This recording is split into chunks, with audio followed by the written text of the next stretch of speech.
3장 13절부터 16절까지 말씀 같이 보겠습니다.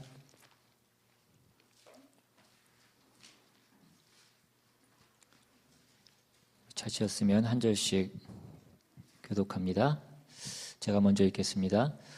그런즉 우리도 그의 치욕을 짊어지고 영문 밖으로 그에게 나아가자. 우리가 여기에는 여호와의 후손이 없으므로 장차 올 것을 찾나니. 그러므로 우리는 예수로 말미암아 항상 찬송의 제사를 하나님께 드리자. 이는 그 이름을 증언하는 입술의 열매니라. 오직 선을 행함과 서로 나누어 주기를 잊지 말라. 하나님은 이 같은 제사를 기뻐하시느니라. 아멘. 기도하겠습니다. 하나님, 이 시간 온전히 주님의 말씀이 선포되어지기를 원합니다. 말씀 가운데 주님의 뜻을 분별하고 헤아려서 그것이 우리의 삶 가운데 나타나며 우리의 삶에서 드리는 그날마다의 기쁜 제사가 주님 앞에 올려드려질 수 있도록 이 시간 말씀으로 깨닫게 하시고 말씀으로 우리 삶이 변화되게 주님 도와주시옵시고 말씀으로 우리의 모든 것을 인도하여 주시옵소서. 악한 곳 틈타지 않게 주님 도와주시옵시고 감사드리며 예수님의 이름으로 기도하옵나이다. 아멘. 어느 아일랜드에 있는 한 그 여성도가 교회에서 예배를 드리고 예배를 마치고 나오다가 교회 앞에서 평소에 자기가 원수처럼 지내고 있던 한 다른 여자를 만나게 됐습니다. 그러자 그 여인이 그 상대방이 그 여인에게 그 욕설을 하기 시작했습니다. 그러자 그 욕설을 들은 그 여성도가 이렇게 그 여인에게 대답합니다. 이 겁쟁이 창피하지도 않아?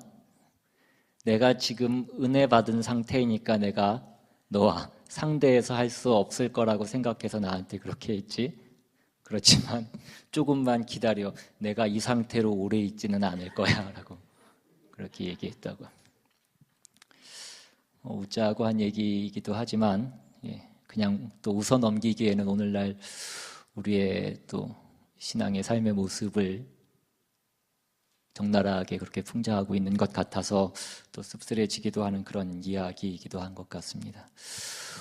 오늘 여러분들은 어떠십니까? 오늘 여러분들은 혹시 우리가 교회에 와서 예배 드릴 때는 은혜 충만하다가 우리가 예배가 끝나고 나서 일상으로 돌아가면 그 은혜가 언제 있었냐는 듯이 그 은혜가 곧 사라져 버리지는 않느냐 하는 것입니다.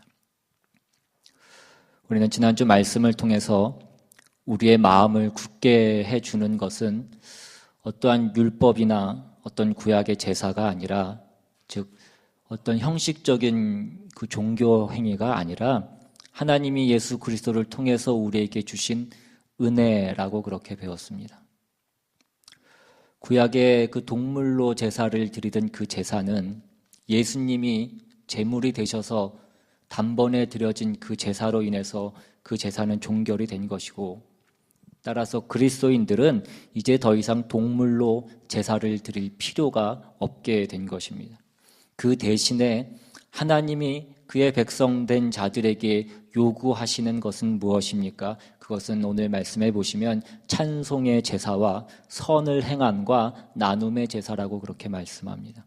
오늘 본문에 기록된 대로 우리는 예수로 말미암아 항상 찬송의 제사를 하나님께 드려야 한다라고 그렇게 얘기합니다. 선을 행하고 서로 나누어야 된다라고 그렇게 말씀합니다. 오늘 우리가 이 말씀을 받아들이기 위해서는 먼저 우리가 예수 그리스도로 말미암아서 얻어진 그 구원이 무엇인지를 제대로 알아야 되는 것이 필요하다는 것입니다. 우리가 하나님의 자녀가 되어서 얻게 된 그 자녀된 그 신분이 무엇인지, 그 영광과 그 어떤 그 놀라움이 무엇인지, 그 고귀함과 그 특권이 얼마나 큰 것인지를 우리가 알아야 된다는 것입니다. 그리고 거기에는 어떠한 하자나 어떠한 부족함이나 어떤 보류된 것이 하나도 있지 않고 모든 것이 다 갖추어진 것이다라고 그렇게 말씀합니다. 그래서 성경에 보시면 성경에는 계속해서 감사하라, 찬송하라, 그리고 나누어라 이러한 말씀들이 계속해서 나오고 있는 것입니다. 그 대표적인 말씀 중에 하나가 빌립보서 4장 4절 이하의 말씀입니다. 4장 4절에 보시면 주 안에서 항상 기뻐하라. 내가 다시 말하노니 기뻐하라.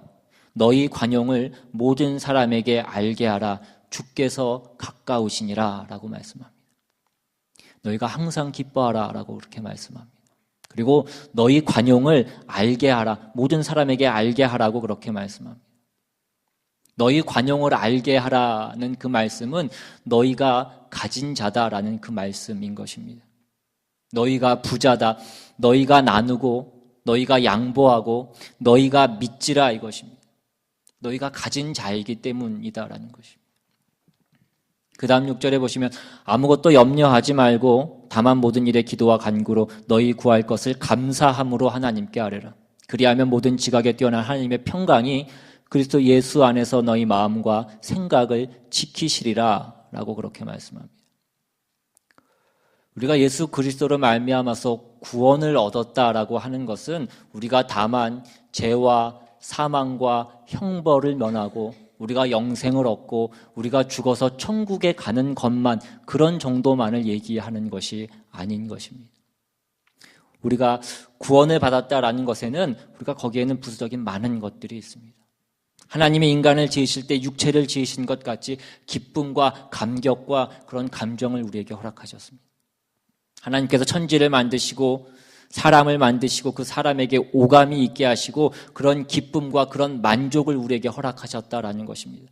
그래서 그 모든 것이 예수 그리스도로 말미암아서 구원 얻은 자에게 허락된 것입니다. 그런데 오늘 본문에서 말하고자 하는 것은 왜 너희가 아직도 그 옛날 그 유대교적인 그 예식들, 그 제사법과 그 율법의 목을 메고 있느냐 하는 것입니다. 우리가 예수 그리스도 안에서 확보된 것, 예수 그리스도 안에서 가진 것에 대해서 왜 너희가 만족하지 못하고 부족하다고 느끼고 아직도 그 마음에 감사와 자랑과 그 여유를 갖고 있지 못하느냐, 그것에 대해서 그 이유를 묻고 있는 것입니다. 오늘 본문 13절, 14절에 보시면 그의 치욕을 짊어지고 영문 밖으로 그에게 나아가자. 우리가 여기에는 영구한 도성이 없으므로 장차 올 것을 찾나니라고 그렇게 말씀합니다. 여기 보시면 영문 밖으로 나아가자라고 그렇게 말씀합니다. 여기에는 영구한 도성이 없다라고 그렇게 얘기하고 있습니다. 이 말씀은 뒤집어서 얘기하면 당시의 사람들이 여전히 영문 안에 거하고 여전히 이 땅의 도성에 집착하고 있었던 것을 말씀하고 있는 것입니다.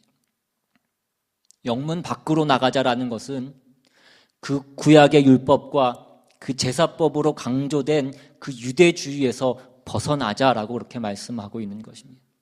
거기서 벗어나고 예수 그리스도 안에서 너희가 가진 자로서 자신을 확인하라는 것입니다. 그것이 요구인데 뒤집어서 얘기하면 자꾸 옛날 것에, 자꾸 옛 것에 너희가 왜 미련을 두고 있느냐라고 그렇게 말씀하고 있는 것입니다. 왜 그 예루살렘 성전과 그 성전에서 제사 드리는 것으로 너희가 안심을 하는 그런 식의 신앙을 고집하고 있느냐 하는 것입니다. 그들이 왜 여전히 그 옛날의 율법과 그 제사에 그들이 목을 메고 있었을까요? 여러 가지 이유가 있겠지만 근본적으로 사람들은 그 율법적인 사고를 좋아한다는 것입니다. 율법적 사고가 무엇입니까? 계속해서 말씀드리지만 원인과 결과의 법칙을 얘기하는 것입니다. 사람들은 자기가 얻은 어떤 결과에 대한 그 원인을 자기에게서 확보하는 것을 좋아한다는 것입니다. 예수 그리스도로 말미암는 그 은혜 아래에 있다라는 것을 사람들이 제대로 이해하지 못하고 있는 것입니다. 이것은 우리가 지난 시간에도 말씀을 통하여서 이미 확인한 것입니다. 그리고 또 하나, 거기서 더 나아가서 우리가 종교라는 것을 통하여서 우리가 책임을 져야 되는 것을 종교라는 이름으로 자꾸 그것을 면하려고 하는 생각이 우리에게 있다라는 것입니다. 내가 해야 될 그 일을 종교라는 이름으로, 종교 행위로 우리가 대체하려고 하는 그 습성이 우리에게 있다라는 것입니다. 그것이 지금 히브리서가 다루고 있는 가장 중요한 경고이고 또한 지적입니다. 우리 전에 히브리서 5장으로 한번 가보시면 5장 12절 이하에 때가 오래되었으므로 너희가 마땅히 선생이 되었을 터인데 너희가 다시 하나님의 말씀의 초보에 대하여 누구에게서 가르침을 받아야 할 처지이니 단단한 음식은 못 먹고 젖이나 먹어야 할 자가 되었도다. 이는 젖을 먹는 자마다 어린 아이니 의의 말씀을 경험하지 못한 자요. 단단한 음식은 장성한 자의 것이니 그들은 지각을 사용함으로 연단을 받아 선악을 분별하는 자들이니라. 그러므로 우리가 그리스도의 도의 초보를 버리고 죽은 행실을 회개함과 하나님께 대한 신앙과 침례들과 안수와 죽은 자의 부활과 영원한 심판에 관한 교훈의 털을 다시 닦지 말고 완전한 대로 나아갈지니라. 이것이 무슨 얘기를 하고 있는 것입니까? 우리가 종교라는 것을 자기가 져야 되는 그 책임을 면하는 어떤 초월적인 비법으로 우리가 자꾸 생각을 한다라는 것입니다. 마치 이런 것과 같습니다. 우리는 어떤 병에 걸리면, 불치병에 걸리면 우리는 기도해서 낫는 것을 하나의 신앙의 보상이라고 그렇게 생각합니다. 그래서 우리는 병에 걸리게 되면 병원에 가서 치료를 받아서 낫는 것보다 기도해서 낫는 것이 더 신앙적이고 더 종교적인 것이다라고 그렇게 생각을 합니다. 물론 그런 것 자체가 없다라거나 그것 자체를 폄하하려고 말씀드리는 것이 아니라 그런 쪽으로만 가면 이것이 종교의 한 핵심이 되고 그것이 본질이 되면 우리는 그저 비나이다 하는 것이 종교의 유일한 내용이 되고 그 종교가 무엇을 목적으로 하고 그 내용이 무엇인지에 대해서는 우리가 관심을 갖지 않는다라는 것입니다. 여러분, 기독교는 그런 종교가 아니라고 거듭해서 말씀드렸습니다. 기독교는 생각을 하는 것이고 책임을 지는 것입니다. 물론 우리는 예수 그리스도로 말미암아서 우리가 구원을 얻은 것이고 우리가 그 구원을 얻는 것에 있어서는 우리에게 어떤 자격이나 어떤 조건이나 어떤 이유가 어떤 책임이 전혀 없는 것이었습니다. 예수 그리스도를 보내신 하나님 아버지의 전적인 은혜고 사랑이고 능력에 기인한 것입니다. 그러나 그 구원이라고 하는 것은 늘 말씀드린 듯이 우리를 죄와 사망에서 꺼내신 것이고 하나님과 단절된 관계를 회복시키신 것이고 그래서 하나님 앞에 다시 서게 하는 것입니다. 그러므로 그 이후부터는 전부 우리의 책임이라는 것입니다. 우리가 구원을 얻은 다음부터는 우리가 그 신분의 구원을 얻은 다음부터는 우리가 그 수준의 구원을 얻는 데에 있어서는 우리가 책임을 지고 우리가 나아가야 된다는 것입니다. 하나님이 그것에 대해서 대신해 주시는 것이 없다는 것입니다. 에베소서 5장 18절에 보시면 술 취하지 말라 이는 방탕한 것이니 오직 성령으로 충만함을 받으라 라고 말씀했습니다. 이것에 대해서 전에도 한번 말씀드린 적이 있습니다. 여러분이 잘 기억나시지 않을 것 같아서 다시 말씀을 드립니다. 우리가 술을 먹으면 사람이라고 하는 것은 분별하고 생각하고 책임지고 이러한 것들에 대해서 다 잃어버리게 되어 있습니다. 그것이 술 취한 자들의 특징인 것입니다. 우리는 술에 취하면 평소에 없었던 그 담력이 생긴다라고 그렇게 얘기를 합니다. 그러나 그것은 담력이 아니라 우리가 생각하지 않고 우리의 분별이 없어져서 그냥 아무거나 하는 것입니다. 그래서 우리가 술 취한 사람들을 보면 무엇을 합니까? 아무 데서나 소리를 치고 누구나 보고 나오라고 그렇게 얘기합니다. 마치 술 취한 지가 고양이 보고 나오라고 하고 하는 것처럼 우리가 늘 남편들이 술 취하면 평소에는 아무나 하지 못하던 집에 가서 자고 있는 마누라 깨우고 마누라 나오라고 하고 그 다음 날에 어떤 일이 일어날 것에 대해서는 생각하지 않고 자기가 누구인지 그 다음 날에 무슨 일이 일어날 것에 대해서는 생각하지 않는다라는 것입니다. 술이라고 하는 것이 그렇게 사람을 장악하는 그런 힘을 가지고 있는 것입니다. 그래서 술에게 자기를 맡기는 것은 방탕한 것이다라고 그렇게 얘기합니다. 전에도 말씀드렸지만 성경에서 말하는 그 방탕이라고 하는 것은 어떤 도덕적 윤리적으로 부도덕하다라는 것을 말씀하는 것이 아니라고 말씀드렸습니다. 우리가 성경에 보시면 탕자의 비유가 나오게 되는데 탕자의 비유를 보면 작은 아들이 그 아버지에게 자기의 몫을 미리 달라고 해서 한 몫 챙겨서 먼 나라로 갔다가 그 재산을 다 탕진하고 다시 돌아옵니다. 그런데 성경에 보시면 그가 먼 나라로 가서 허랑방탕했다라고 그렇게 기록하고 있습니다. 여기서 그가 허랑방탕했다라고 얘기하는 것을 보고 우리는 흔히 이 탕자가 그 먼 나라에 가서 주색 잡기에 빠져서 그 돈을, 그 가산을 다 탕진했다라고 그렇게 생각하는데 성경의 초점은 거기에 있지 않다라는 것입니다. 여기에서 말하는 것은 그가 무슨 도덕적으로 타락한 어떤 행위를 했다라는 것에 그 초점이 있는 것이 아니라 그가 돈을 갖고 나가서 그가 그 집에서 그 부모 밑에서 훈련받고 그가 무엇을 그 경건을 연습해야 되는 그 시간들을, 그 기간들을 돈 쓰느라고 그 시간과 그 기간을 허비한 것을 얘기하고 있는 것입니다. 성경에서 말하는 그 방탕은 낭비했다는 것입니다. 부모의 감독 아래서 그가 훈련해야 되는 그 기간과 그 시간을 그가 아무 훈련도 없이 아무 통제도 받지 않고 하고 싶은 대로 해서 그 시간과 그 기간을 허비했다는 것입니다.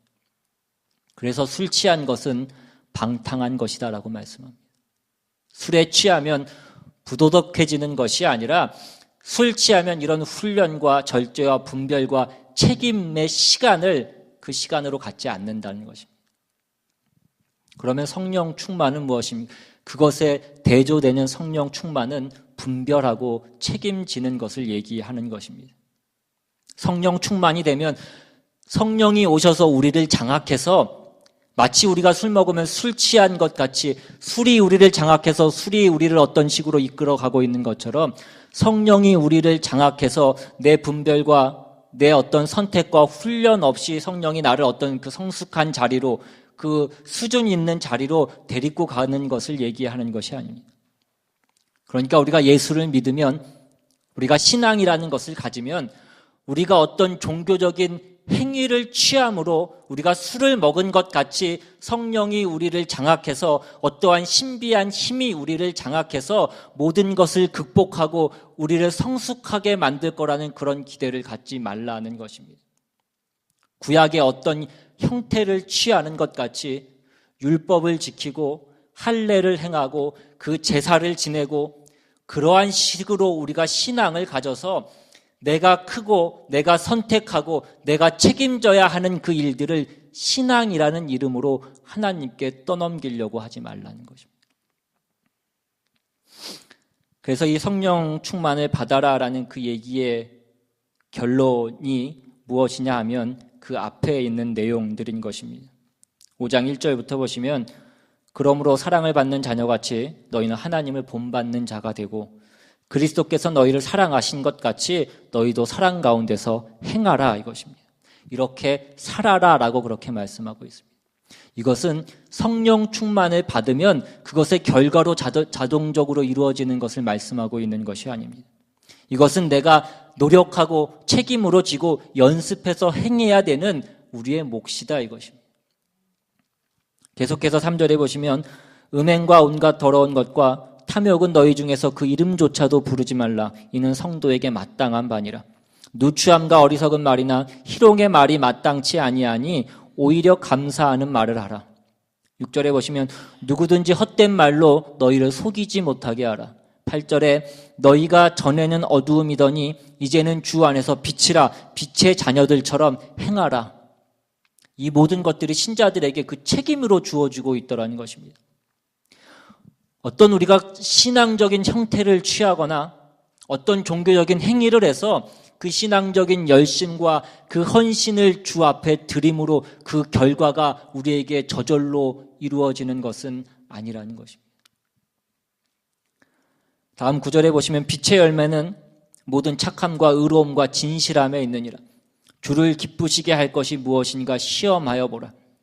15절에 그런즉 너희가 어떻게 행할지를 자세히 주의하여 지혜 없는 자 같이 하지 말고 오직 지혜 있는 자 같이 하여 세월을 아끼라. 때가 악하니라. 그러므로 어리석은 자가 되지 말고 오직 주의 뜻이 무엇인가 이해하라. 그리고 이 모든 것을 종합하여 결론으로 말하고 있는 것이 18절에 술 취하지 말라. 이는 방탕한 것이니 오직 성령으로 충만함을 받으라 이것입니다. 그래서 지금 이 히브리서 저자가 그 히브리서 수신자들에게 말씀하고 있는 그 권면이자 이 히브리서 전체를 묶는 이 히브리서의 결론이 뭐냐 하면 너희는 하나님 앞에 감사하고 그 찬송의 제사를 드리라는 것입니다. 예수 그리스도로 말미암아 너희가 지금 와 있는 데가 어디인지, 너희가 확보한 것이 무엇인지, 죄와 사망으로부터 하나님의 자녀가 된 것이 무엇인지, 그 의와 진리와 거룩으로 새 사람이 된 것이 무엇인지를 너희가 알으라 이것입니다. 그리고 이제는 너희가 그 새 사람답게 살라고 말씀하고 있는 것입니다. 선을 행하고 너희가 서로 나누어 주라는 것입니다. 그렇게 공의와 정의를 행하고 그렇게 거룩해지고 경건을 연습하라는 것입니다. 그리고 뭐 하지 말라는 것, 하나님 앞에 나와서 떼쓰지 말라는 것입니다. 하나님 앞에 와서 괜히 울고 불고 호소하고 동정을 살려고 하지 말라는, 그런 식으로 너희가 져야 될 그 책임을 하나님께 떠넘기지 말라는 것입니다. 하나님께서 너희에게 줘야 될 것을, 너희에게 책임져야 될 것을, 너희가 확보해야 될 것을 어느 하나 남겨두신 것이 없고 주지 않은 것이 없고 보충해야 될 것이 남아있지 않다라는 것입니다. 너희에게 다 주었다는 것입니다. 너희는 이제 그것을 하나님 앞에 들어 써야 할 그 책임만 남아있다라고 말씀하고 있는 것입니다. 이것이 히브리서의 말씀입니다. 그런데 우리는 늘 주님 앞에 나와서 어떻게 해달라고 말씀하는 것입니까? 우리는 여전히 늘 어린아이 같아서 늘 하나님 앞에 주저앉아서 울고 떼쓰고, 하나님이 우리에게 허락한 이 모든 것, 의와 진리와 거룩함으로 새 사람을 지으신 이 새 사람답게 살아야 될 그 책임과 특권을, 우리가 자라나야 될 그 책임과 특권을 지지 않고 다 포기하고 뭐 하고 있겠다는 것입니까? 우리가 주문을 외우듯이 우리가 부족을 지고 있는 것처럼 어떠한 종교적인 행위를 함으로 인해서 그것이 우리의 할 일이고 나머지는 하나님이 다 대신 해달라고 말씀하고 있는 것입니다. 마치 어린아이가 학교는 가지 않겠다고 얘기하는 것입니다. 부모 보고 대신 가달라고 얘기하는 것과 마찬가지라는 것입니다. 예레미야 7장에 가면 하나님이 예레미야 선지자를 불러서 이스라엘 백성들에게 경고하는 말씀을 주십니다. 네가 그 예루살렘 성전, 그 성문 앞에 서서 그것을 지나드는 모든 백성에게, 모든 이스라엘 사람들에게 이렇게 경고하라고 말씀합니다. 예레미야 7장 4절에 너희는 이곳이 여호와의 성전이라, 여호와의 성전이라, 여호와의 성전이라 하는 거짓말을 믿지 말라. 무슨 말씀을 하시는 것입니까? 이스라엘 백성들의 그 신앙의 실패는 무엇이었냐 하면 성전을 지은 것이 저들이 해야 하는 그 신앙상의 책임의 전부라고 그들이 여겼다라는 것입니다. 하나님을 사랑하는 것이 성전을 짓는 것으로 다 대체되었다는 것입니다.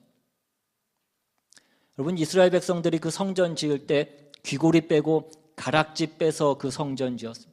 그 성전에 자신들의 어떤 열심과 헌신을 다 집어넣어서 그 성전을 지었습니다. 그런데 하나님이 뭐라고 경고하고 계신 것입니까? 너희들의 그 열심이, 너희들의 그 헌신이 너희들의 삶과 너희들의 인격에 나타나지 않으면 그것은 아무런 소용이 없다라는 것입니다.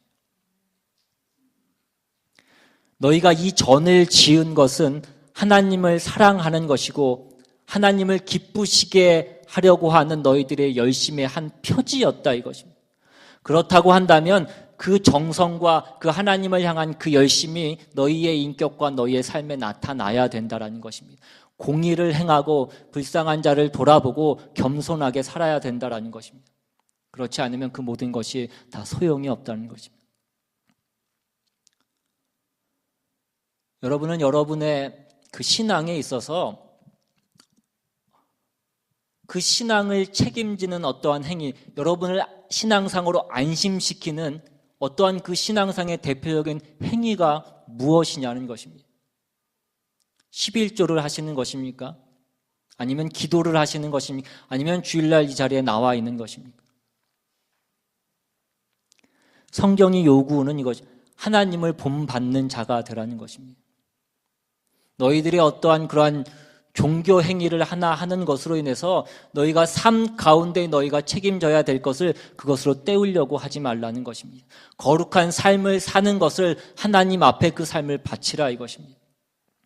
우리가 헌금하고 교회에 출석하고 어떤 봉사 하나 하는 것으로 여러분이 책임져야 되는 그 신앙상의 내용들을 대신할 수 없는 것입니다.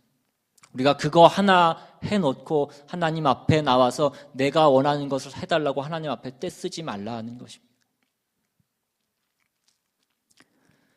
사무엘상 4장에 보시면 이스라엘이 블레셋과 전투하는 내용이 나옵니다. 그런데 그 첫 번째 전투에서 이스라엘이 블레셋에게 패하게 됩니다.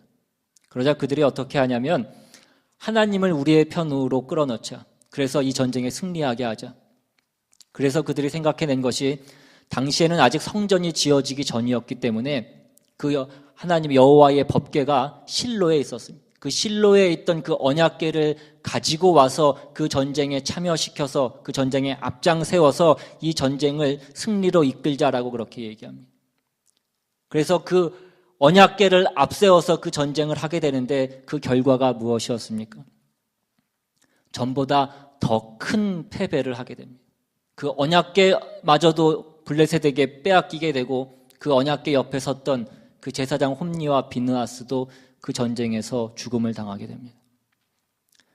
이스라엘 백성들은 그 언약궤가 있으면 그곳에 하나님께서 함께 하실 것이라고 생각했고 그래서 그 언약궤를 앞세우고 전쟁을 하면 하나님께서 이 전쟁을 승리하게 해주실 것이라고 그렇게 믿었습니다. 그러나 결과는 오히려 더 처참하게 패하는 것이었다라는 것. 하나님이 어떠한 일도 하시지 않았습니다. 히브리서를 쓴 저자가 결국 수신자들에게 경고하고 있는 것은 이것입니다. 너희는 너희가 얻은 바 그 구원의 내용들을 알고 있으면서 그것을 책임지지 않고 누리지 않고 짐진 너희 자신을 속이면서 하나님 앞에 와서 떼쓰지 말라는 것입니다. 이것이 히브리서가 말씀하고 있는 가장 중요한 지적이고 경고이고 오늘 우리가 신앙상에서 우리가 오해하고 있는 가장 큰 내용이라는 것입니다. 오늘날 사람들이 그 신앙의 책임을 회피하는 여러 핑계 중에 하나는 이것입니다. 목사가 마음에 들지 않아서 내지는 교회가 마음에 들지 않아서 기독교계가 마음에 들지 않아서 이런 것들이 하나의 핑계거리가 됩니다. 그래서 그러한 핑계로 자기가 져야 될 그 신앙의 책임들을 짓지 않는다는 것입니다. 예전에 제가 어렸을 적에 초등학교, 중학교 때까지는 그 한문 교육이 있었지만 그때마다 그 한문을 배워야 되느냐 배우지 말아야 되느냐에 대한 논란이 많았습니다. 그래서 그것이 문교부 장관이 바뀔 때마다 어떤 때는 그 한글만 사용하는 것이 애국하는 것이다 라고 얘기하기도 하고 또 그래도 그 동양권에서는 한문을 알아야지 그것이 필요하다라고 해서 한문을 배워야 된다라는 것이 늘 번갈아서 그렇게 얘기가 됐습니다. 그러다 보니까 그 장관이 바뀔 때마다 배워야 된다, 배우지 말아야 된다라고 얘기를 하고 그래서 한문을 모르게 된 것이 많습니다. 그래서 월화수목 금사일이라고 얘기하기도 하고 김사일이다, 김사왈이다 이렇게 됐습니다. 그래서 저희 세대는 대충 읽지만 한문을 잘 그렇게 알지 못합니다. 그런데 이것에 대해서 그 예전에 조선일보 논설이었던 이규태 씨가 지적한 얘기가 있습니다. 그건 뭐라고 얘기했냐면 누구 때문이냐라는 그 책임을 물을 수는 있다. 그러나 모르는 거는 너다. 모르는 것은 네 자신이라는 것입니다. 누구에게 핑계를 댈 수는 있지만 그것을 모르는 건 네 자신이라는 것입니다. 여러분들이 여러분의 신앙에 있어서 여러분의 신앙이 어떤 수준 있는 자리에 그 성숙한 자리에 가지 못하는 것에 있어서 여러 가지로 핑계를 댈 수 있습니다. 그것을 교회에게 목사에게 핑계를 댈 수는 있습니다. 그러나 하나님께서 여러분 모두에게 허락하신 그 구원 예수로 말미암는 그 구원에 있어서는 어떠한 것도 부족한 것이나 열등한 것이 없습니다. 하나님이 그 하나밖에 없는 아들을 보내사 십자가에 못 박으신 것입니다. 그래서 여러분에게 아무도 시비할 수 없는 그 영광된 구원을 허락하셨다라는 것입니다. 그리고 여러분에게 말씀을 주셨고 성령을 보내주셨습니다.